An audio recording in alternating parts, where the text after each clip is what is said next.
Bonjour à tous, bonjour Mathieu. On se retrouve dans une nouvelle exploration en état modifié de conscience.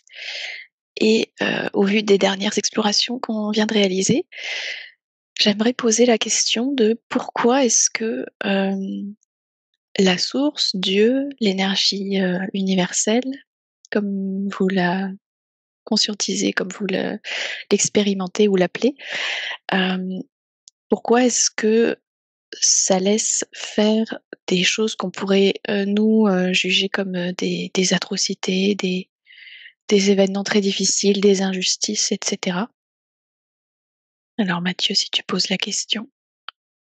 Alors, de lui poser la question directement. Mhm. Je sais pas si ça va répondre à la question. Elle dit que.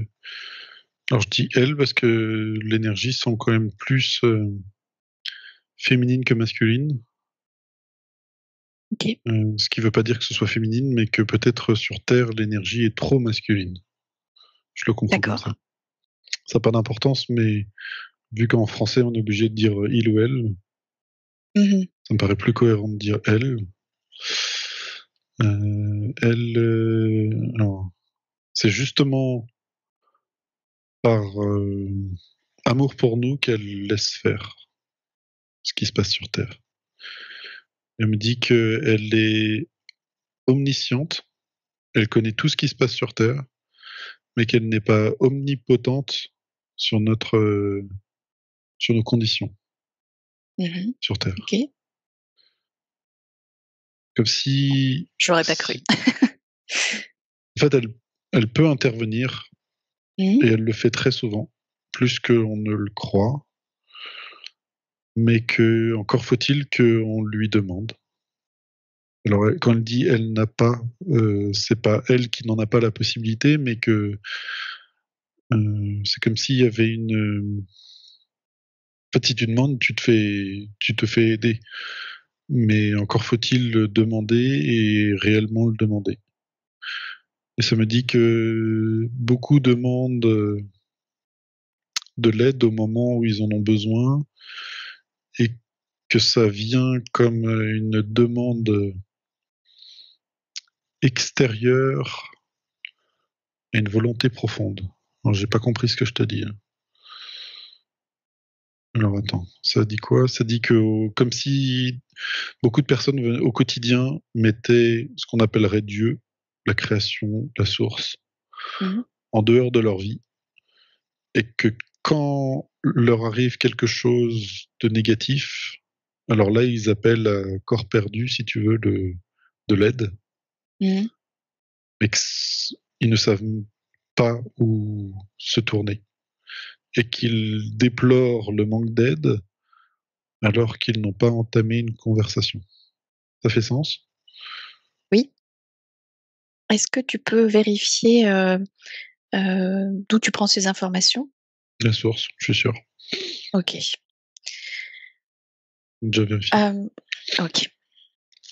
Ça veut dire qu'il faudrait déjà être d'une certaine manière en accord avec de quoi les principes de la source pour pouvoir demander de l'aide.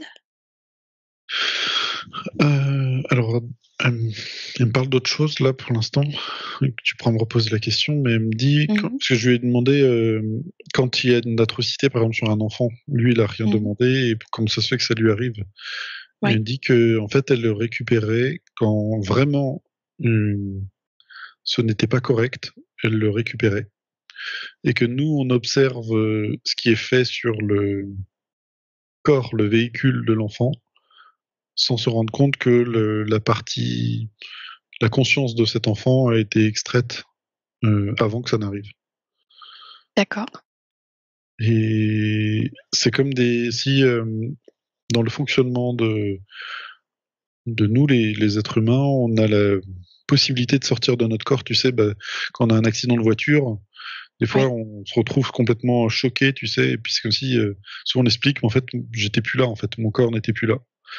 Et c'est comme si justement on Mhm. avait la capacité de s'extraire de notre corps pour même des fois revenir 5 ans plus tard. Et que on se retrouve un peu en état particulier où on n'a pas repris en pleine conscience, si tu veux, notre corps.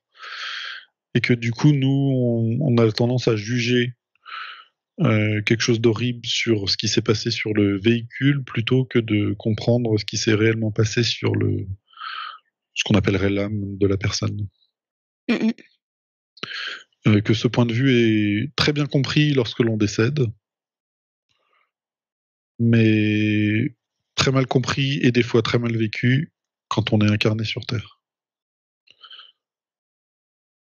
Elle me dit le problème des humains, c'est qu'on s'identifie de trop à notre véhicule qui est notre corps, et à tel point que des fois, c'est comme si on fusionnait ou qu'on prenait notre corps comme nous, au lieu Mmh. de le voir comme un véhicule, et que du coup, euh, ah, comment expliquer?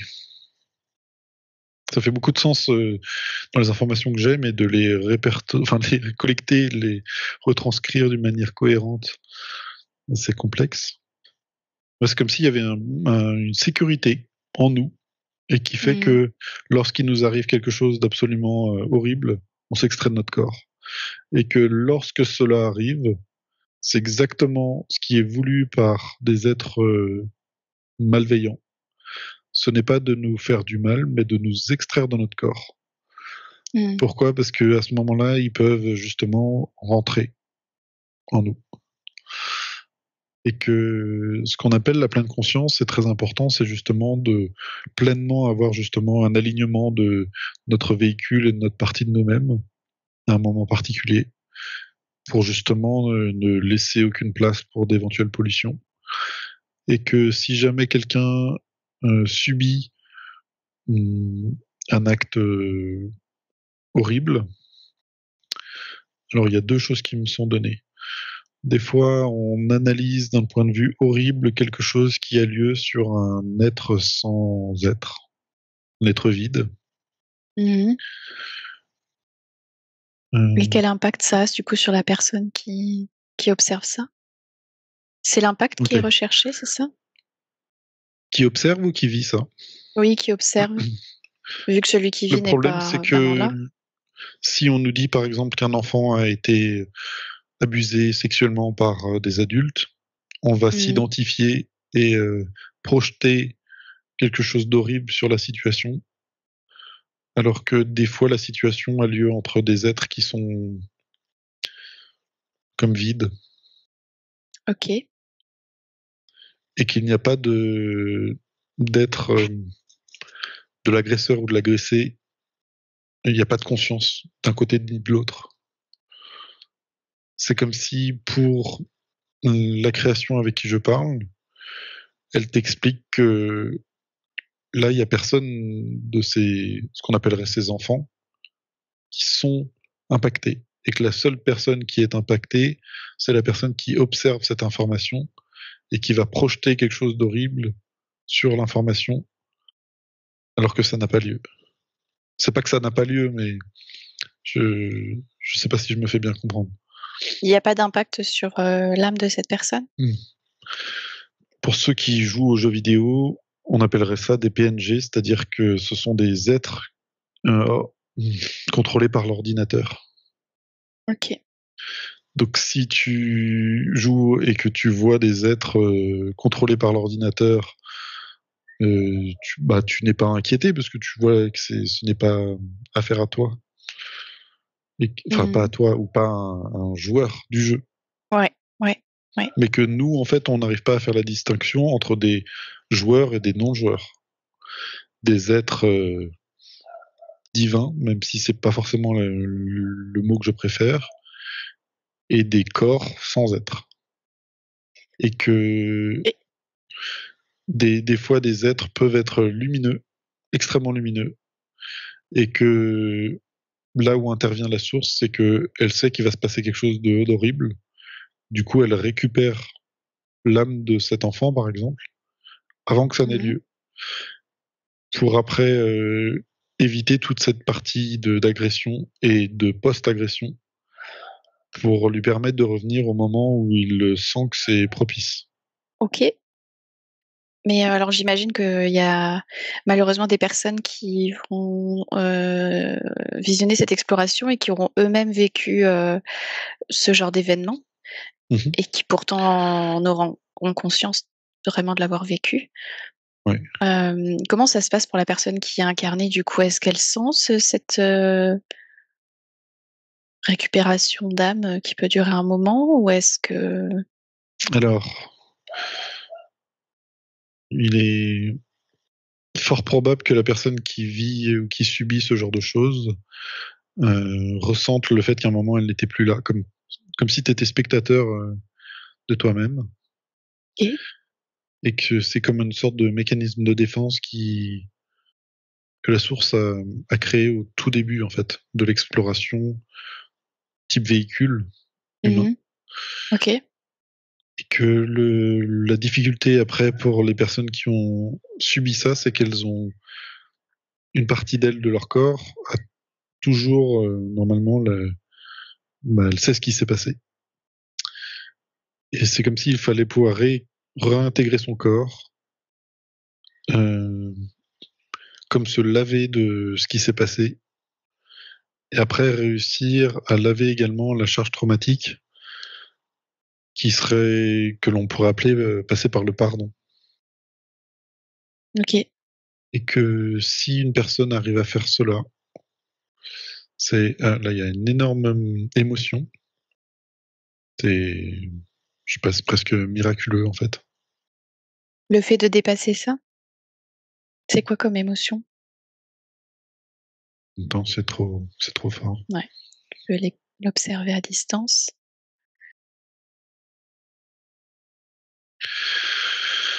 Ok. En fait, c'est d'une incroyable.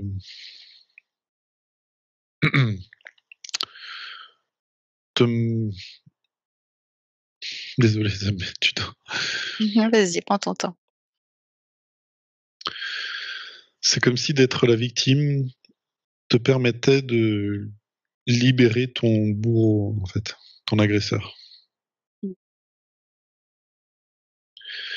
Qu'à un autre niveau qui n'est pas terrestre, c'est un acte incroyable que d'arriver à pardonner en fait l'impardonnable, et que c'est tellement fort et tellement ouais, c'est tellement fort en fait je le dis d'une manière d'une grandeur d'âme en fait, Mmh.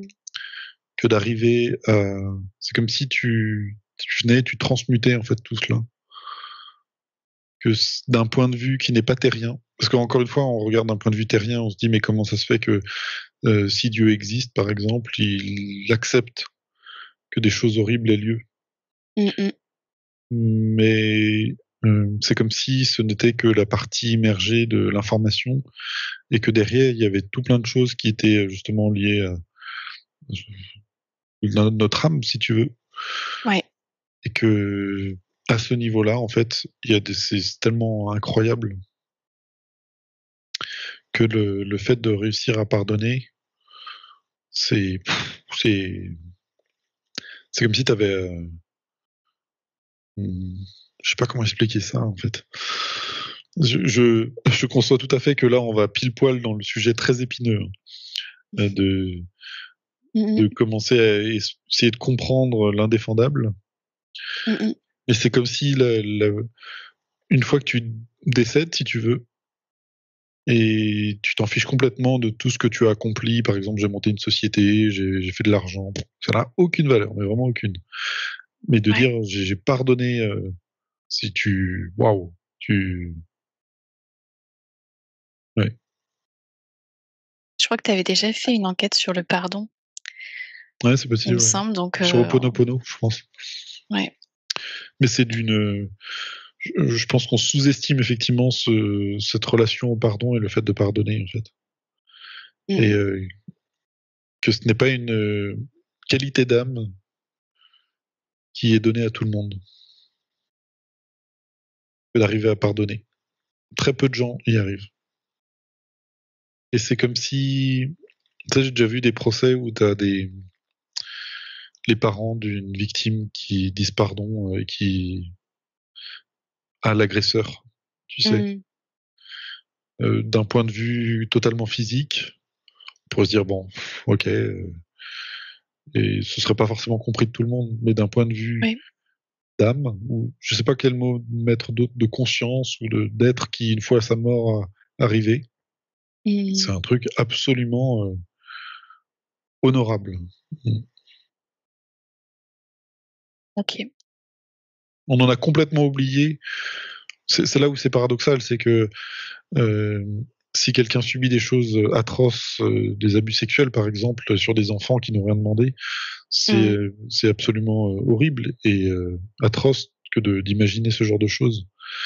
Mais si tu mets cela en balance avec ce mouvement de pardon, de, et tout ce qui va avec, hein, d'accepter peut-être l'inacceptable, de le pardonner, de le transmuter et d'en faire quelque chose de merveilleux, c'est d'un point de vue après la mort, c'est tellement incroyable que certains êtres viennent sur Terre presque ça paraît paradoxal là aussi, mais en voulant atterrir dans une famille où il va se passer ce genre de choses pour pouvoir après faire l'expérience du transcendantal en fait de tout cela.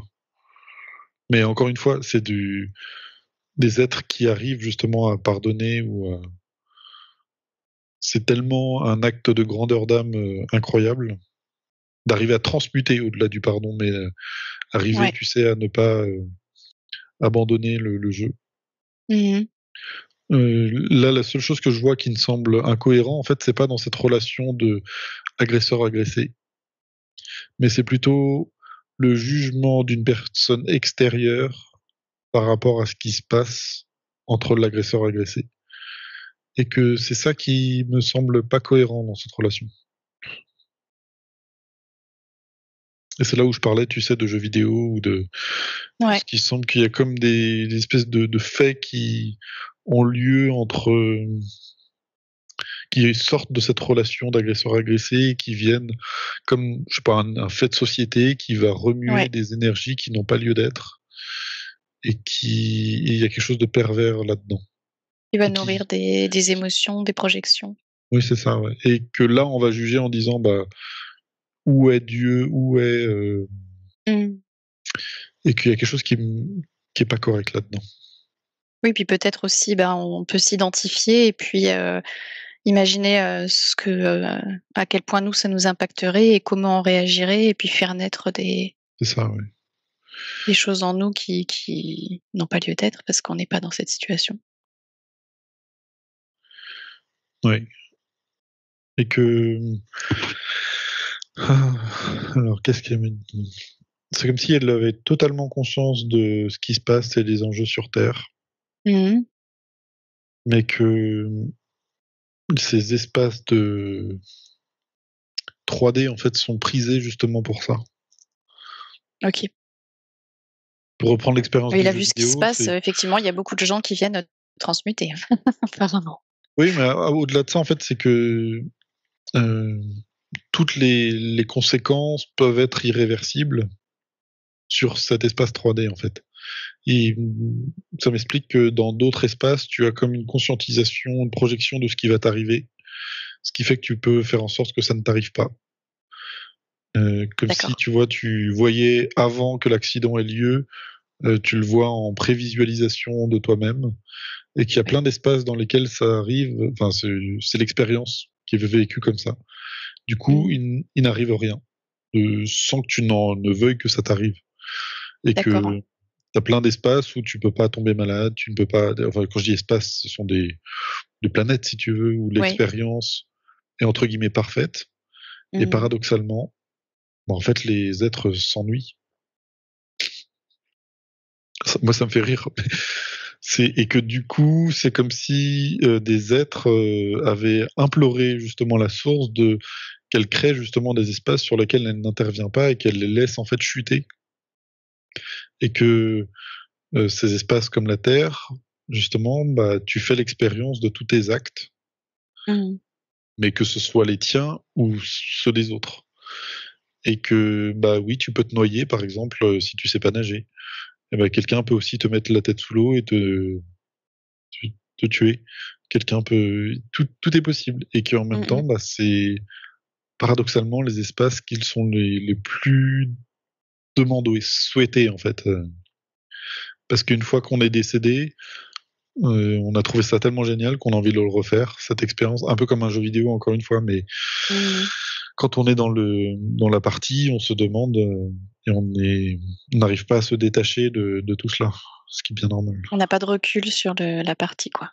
Ouais, et qu'on implore et que du coup de l'aide alors que en fait on avait techniquement demandé. Alors il faut mettre un gros bémol, c'est que l'expérience sur Terre est un peu corrompue, si ce n'est pas plus. Ouais. Et que la difficulté de la Terre, enfin de la 3D, vient être accentuée par la difficulté de ce que l'on vit autour de la Terre. Ouais. Okay. Et alors attends, il y avait une autre information qu'elle voulait donner. Ah oui. Ça va pas plaire, ça. Alors elle me dit que beaucoup d'êtres donnent leur énergie.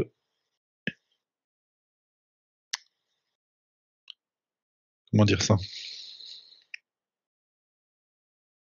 Beaucoup d'êtres pensent dialoguer avec Dieu, mais que on n'a pas besoin de passer par une religion pour accéder à Dieu, à la source. Ok.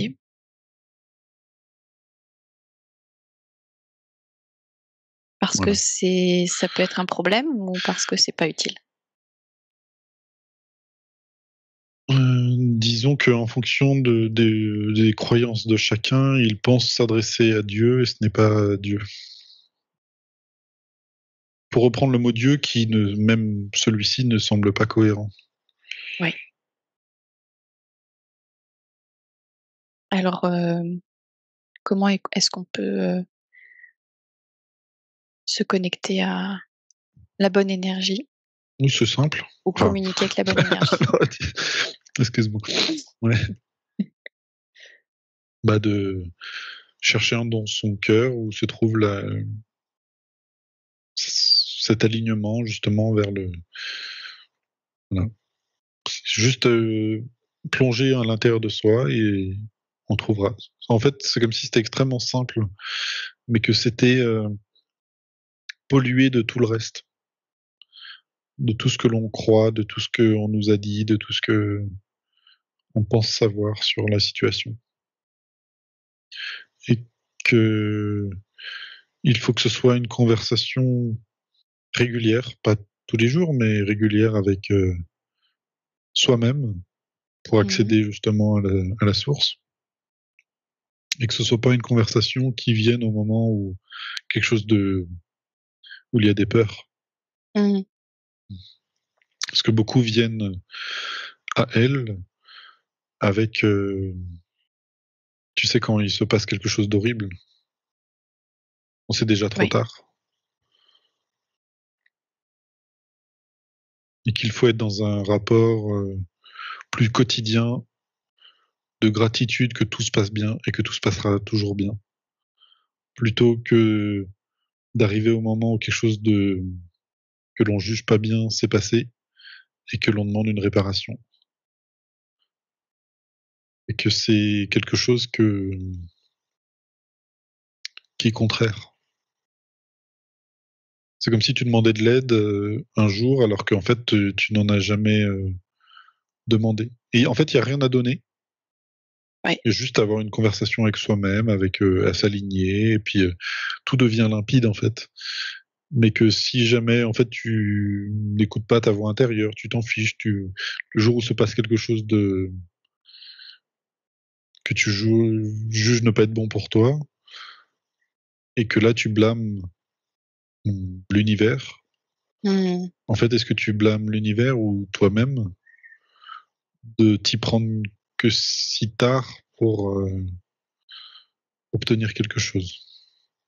Il n'y a pas de contrepartie à ce qu'on pourrait appeler son aide, même si le mot aide ne semble pas cohérent.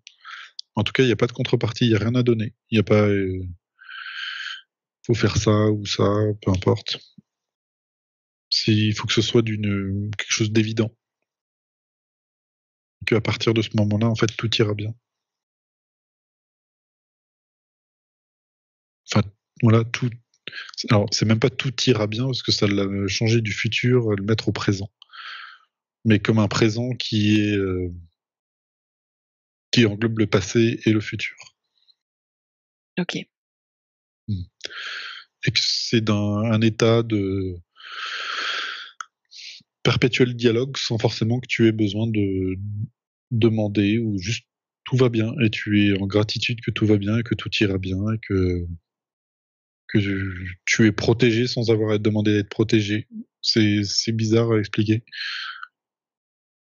Et que du coup, ça t'englobe ta famille et que c'est un dialogue permanent en fait.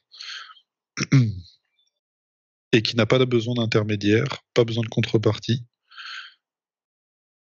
Et c'est fluide. D'accord.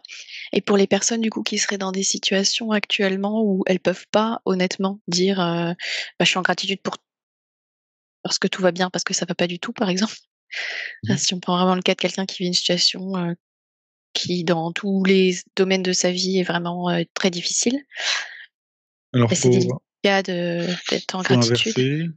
inverser ce que l'on fait d'habitude. C'est qu'il faut d'abord se pardonner à soi-même. Pas quoi. Se pardonner à soi-même de vivre cela. D'accord. Parce qu'il y a une forme de culpabilité qu'on ne savourait pas de vivre des événements difficiles. Alors, il me parle des femmes. Il y a une sorte de conditionnement sur Terre pour comme dénigrer surtout les femmes. Mmh. Et ce qui fait que c'est comme si on n'était pas digne de soi-même avant d'être digne d'autre chose. Et que du coup, il faut comme se pardonner d'être indigne. Je dis ça avec beaucoup de recul. J'essaie de mettre les bons mots sur la situation et les informations qui me parviennent. Je sais pas si j'y arrive, mais du coup, ça m'indique que elle m'indique que si on fait ce mouvement de recul comme de pardon, justement, se pardonner de vivre un moment difficile, alors les choses pourront commencer à se remettre dans le bon sens. Et il faut après faire en sorte que c'est déjà arrivé et que c'est déjà là. D'accord. Donc se mettre dans une gratitude de ce qui pourra aller mieux, de ce qui se résoudra. Une gratitude que c'est là. Que c'est là, d'accord. Et que c'est comme immuable, quelque chose comme ça. Alors ça veut pas dire que dans le quotidien, tu vis tous les jours dans une harmonie perpétuelle, mais que les choses sont globalement en harmonie. Et que arrive à toi. Et vécu avec un certain recul. Oui, voilà, c'est que ça veut pas dire que tu n'auras pas, par exemple, tout ce que tu veux, mais que te dire, attends, que le meilleur pour toi t'arrivera. Et que ça veut pas dire des fois que ce sera pas forcément ce qu'on pense, mais oui, des fois, oui. mais que ce sera le meilleur pour nous. Comme on dit, il y a souvent un mal pour un bien et qu'on s'en rendait pas compte. Ouais. Et que aussi, des fois, on essaye de modifier ce qui n'est pas dans nos mains. Et on oublie ce qu'il en est de notre environnement, en fait, personnel. C'est-à-dire que souvent, on va demander, tiens, moi, je veux être en permanence avec ce compagnon, avec cette personne, sans voir qu'en fait, ce n'est pas forcément la bonne personne pour toi et que c'est basé sur des notions de peur plus que une réelle envie. Et que des fois on veut contrôler par nos enfants, qu'ils aient les études que nous on aimerait pour eux, alors que encore une fois leur expérience leur appartient, et que s'ils veulent se prendre le mur, c'est justement de la bienveillance de sa part que de le laisser prendre le mur. Et que ça peut même aller des fois très très loin dans ce qu'on appelle le mur, jusqu'à vivre ou expérimenter des choses qui sont des fois même préétablies avant même l'incarnation, et que ça se passe pas bien. Et que des fois des êtres limitants interviennent pour t'aider à aller encore plus dans le mur. Et que j'en comprends que de son point de vue, les pollutions, forcément d'une manière ou d'une autre, sont acceptées, ou on est OK avec le fait qu'on ait des pollutions sur nous. Oui. Parce que si quelqu'un le veut profondément, il peut toutes les enlever d'un coup, et ça ne... Ce qu'on appellerait notre souveraineté, si tu veux, est immuable. Ouais. Mais encore faut-il vouloir l'enclencher. Réellement, et pas juste temporairement parce que les choses vont pas bien, et que une fois que les choses redeviennent un peu normales, on arrête le travail, si tu veux. Je sais pas comment expliquer ça, mais pour donner encore un exemple absurde, c'est un peu comme la personne qui se dit toute l'année il faudrait que je me mette au sport parce que je veux bien que mon corps me lâche un peu, et qu'il le fait après les fêtes pendant 3 mois ou 2 mois, et puis après range ses chaussures au placard, et puis se redit l'année d'après, ah tiens, il faut que je me remette au sport. C'est pas quelque chose d'une sorte de quotidienneté, d'hygiène, en fait, presque de spiritualité quotidienne, on va dire. Ouais. Oui, c'est pour pallier à un problème momentané. Ça, ouais. Tout comme les personnes sont très spirituelles au moment où il y a un décès, et du coup demandent plein de réponses à l'univers, alors que sur toute l'année, c'est une conversation qui n'a pas lieu. Ouais. Du coup, c'est comme si ta réflexion au moment précis vient en incohérence avec toute la conversation qui n'a pas eu lieu pendant toute l'année. Ouais. Du coup, rien de cohérent peut se placer à ce niveau-là, en fait. Oui, je comprends, et à la fois, ça donne un petit arrière-goût de, il faudrait mériter l'aide qu'on demande au moment où ça ne va pas, en ayant fait quelque chose en amont. Non, il n'y a pas de... Et Là, c'est moi qui parle. Mais il n'y a ouais. pas de... Peut-être je le décris mal, mais c'est comme si, en fait, tu n'as rien à demander. Il faut juste être dans ta cohérence personnelle, mais tout le temps... Enfin, je sais pas comment expliquer ça, mais c'est plus une relation qu'il faut avoir avec toi-même, de cohérence avec toi-même, et en découlera une conversation avec le...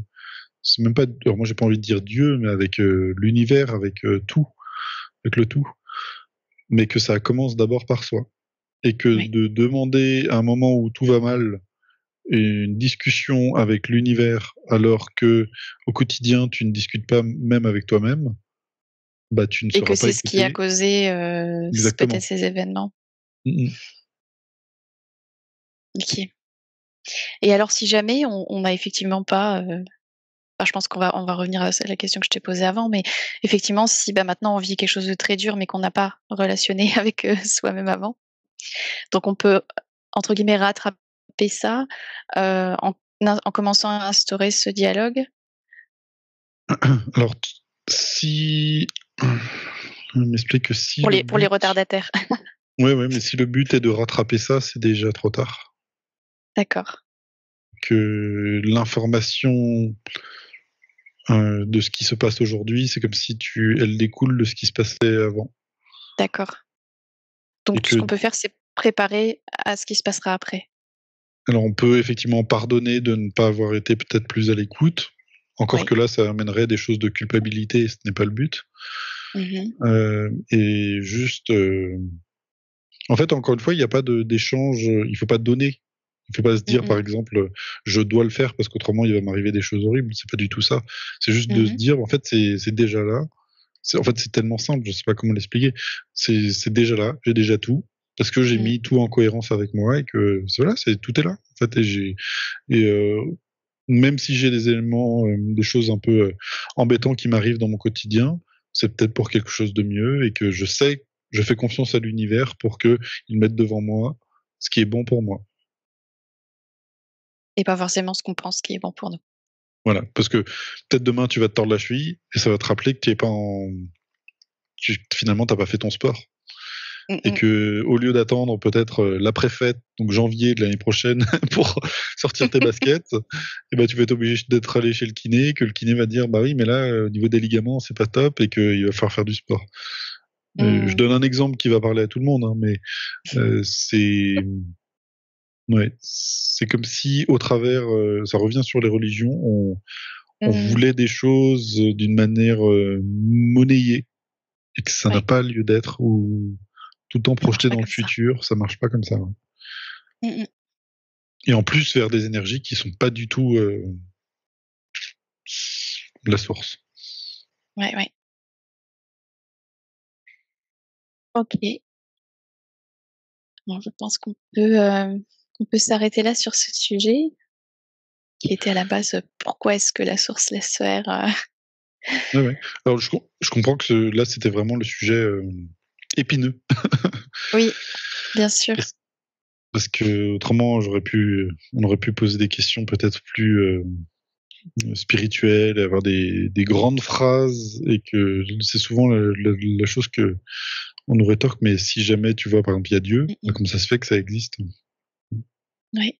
J'ai essayé de bien retransmettre, mais c'était pas simple.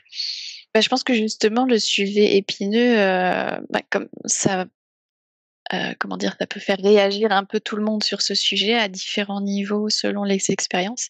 Et du coup, c'est d'autant plus parlant de prendre un sujet épineux, en fait, parce que si c'est un sujet qui nous touche pas, on va peut-être pas comprendre tous les enjeux qu'il y a derrière bah, En tout l'intérêt cas, de regarder vers soi. Et... cette notion de pardon et de transmuter en fait quelque chose que l'on aurait subi, que l'on considère comme intolérable, Mm, ça m'a vraiment procuré une émotion extrêmement forte.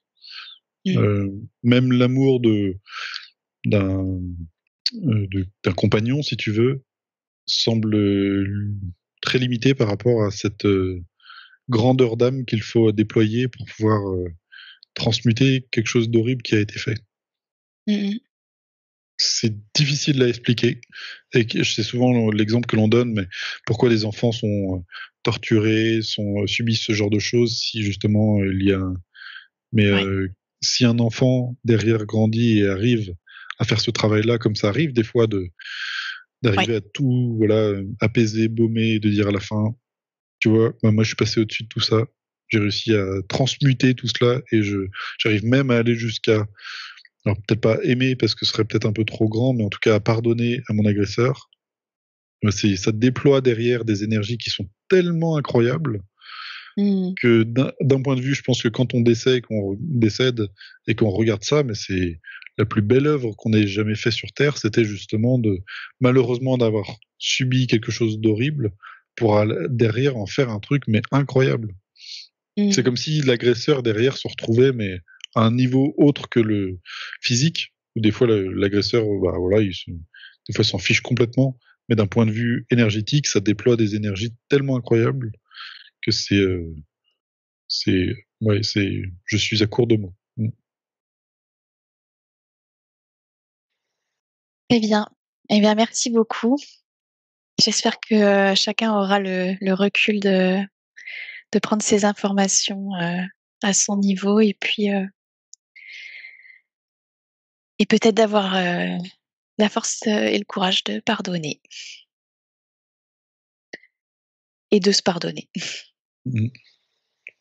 Bah, merci beaucoup Mathieu Merci à toi. et merci à tous.